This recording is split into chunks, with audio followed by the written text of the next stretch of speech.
Assalamualaikum warahmatullahi wabarakatuh. Di kesempatan ini kita akan belajar tentang sistem koordinat dan kita tidak perlu membahas koordinat kartesian karena dia mudah ya. Kalau misalnya 3 dimensi berarti dia x, y, z. Kalau 2 dimensi berarti x, y. Dan eh, tren dari pergerakan misalnya benda di koordinat kartesian itu trennya adalah bergerak lurus ya. Dan kita langsung akan membahas eh, koordinat polar ya, yaitu r theta. Kalau kita kaitkan dengan bidang xy ya, maka untuk koordinat polar bisa kita gambarkan seperti ini ya.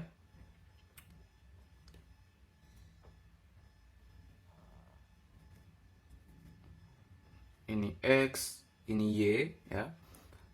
Kemudian untuk r theta-nya ya, yaitu misalnya kita tinjau satu titik di sini ya, maka jarak dari titik ini ke titik pusat adalah r-nya ya.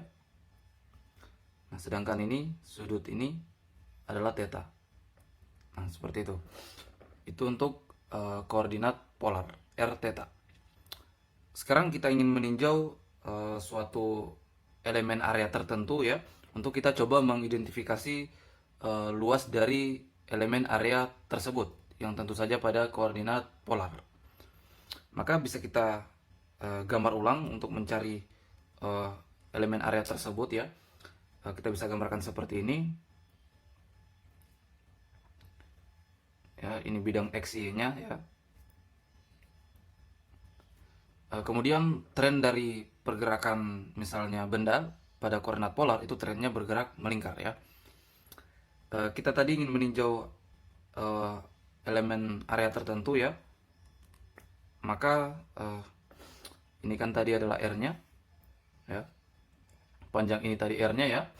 Nah, kemudian kalau kita meninjau elemen area tertentu berarti misalnya di sini ya. Nah, berarti ini adalah d theta ya. Ini ya adalah d theta. Kalau tadi kan secara keseluruhan kan theta ya. Karena kita meninjau bagian tertentu berarti yang di sini adalah d theta. Berarti misalnya ini ya, kita meninjau di sini yang ini ya. Kita meninjau area yang diarsir ini ya. Untuk elemen area tertentu ini adalah elemen area ya. Maka tentu yang ini adalah dr ya. Ini juga sama, di sini juga dr ya, sama.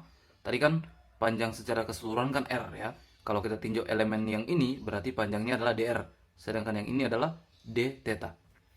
Maka untuk mencari sisi yang ini ya, sisi yang ini kita bisa gunakan persamaan trigonometri ya, bahwa sin d theta kan adalah sisi depannya berarti yang ini ya, per sisi miringnya ya. Sedepannya adalah kita misalkan saja x aksen ya, per sisi miringnya berarti r ya. Nah, berarti kalau kita d theta kan sudut yang sangat kecil ya, berarti sin theta sama dengan sin d theta sama dengan d theta. Berarti d theta sama dengan x aksen per r ya. Maka x aksennya adalah r kali d theta ya. Nah, berarti ini adalah panjang ini ya. Panjang ini saya tulis di sini adalah r d theta. Seperti itu ya. Jadi ini adalah d theta sudutnya, kemudian panjang ini adalah dr, sedangkan yang ini sama dengan ini ya, adalah r d theta. Maka untuk mencari luas dari elemen area ini ya, yaitu dA-nya ya, dA yaitu luas dari elemen area ini yang diarsir ini kan sudah berbentuk mendekati persegi atau persegi panjang ya. Nah, berarti rumusnya tentu menggunakan rumus panjang kali lebar itu ya. Berarti ini kan dr kali yang ini kan, berarti dr kali r d theta kan, yang ini kan r d theta ya, yang ini dr, berarti r d theta. Atau saya bisa tulis ulang, dA sama dengan r dr d theta. Nah, inilah elemen dari luas dari elemen area yang ini, yang di R-seri ini ya. Nah, kemudian kita ingin meninjau elemen panjang. Untuk meninjau elemen panjang, kita bisa gambar ulang lagi ya, untuk lebih jelas. Kita bisa gambar di sini saja.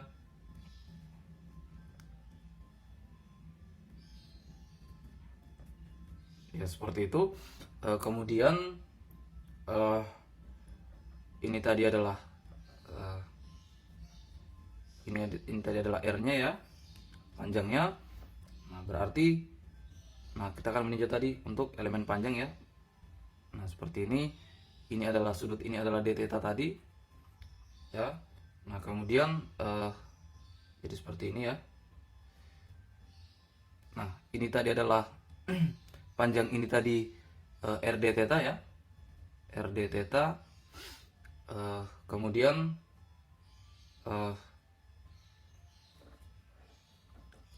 seperti ini ya. Ini adalah DR ya, panjang ini tadi DR. Nah yang ini adalah elemen panjangnya, DS ya, DS.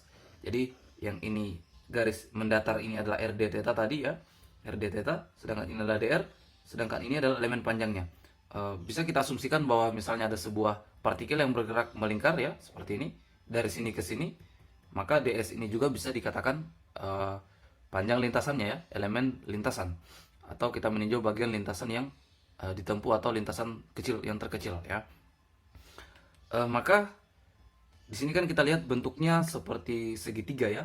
Nah maka untuk DS-nya itu sebagai seperti sisi miringnya ya, DS kuadrat sama dengan, berarti ini DR kuadrat ya, yang ini tambah R kuadrat D theta kuadrat kan. Nah seperti itu ya. Jadi ini kan seperti berbentuk segitiga kan. Ini adalah RD theta, bisa kita katakan mungkin alasnya ya. Ini adalah tingginya DR ya. Maka ini kan bisa juga masuk dalam kaidah Pitagoras sebenarnya ya. Jadi DS kuadrat ya sama dengan DR kuadrat, dan ini dikuadratkan juga ya, R kuadrat D theta kuadrat. Ya jadi ini elemen luasnya, ini elemen panjangnya. Ya, jadi sekali lagi kalau pada koordinat kartesian, tren dari pergerakan benda itu bergerak lurus. Sedangkan pada koordinat polar, tren dari gerak benda atau gerak partikel itu bergerak melingkar ya. Jadi elemen panjang juga ini nanti akan kalau kita aplikasikan pada gerak benda, bisa juga dia sebagai elemen lintasan ya. Sedangkan ini tadi adalah elemen area ya. Jadi kita bisa menghitung luas area yang katakanlah mungkin sapu atau dilewati oleh benda tersebut ya. Kemudian kalau kita ingin mencari persamaan kaitan antara X, Y, R, dan theta ya, tentu ini juga kita bisa gunakan persamaan trigonometri ya, bahwa dari gambar ini kan bisa kita dapatkan hubungan ya, dari gambar ini bahwa untuk sin theta ya, sin theta itu sisi depan ya, per sisi miringnya kan. Sisi depannya adalah Y ya, Y per sisi miringnya adalah R ya. Nah berarti untuk Y adalah R sinus theta ya.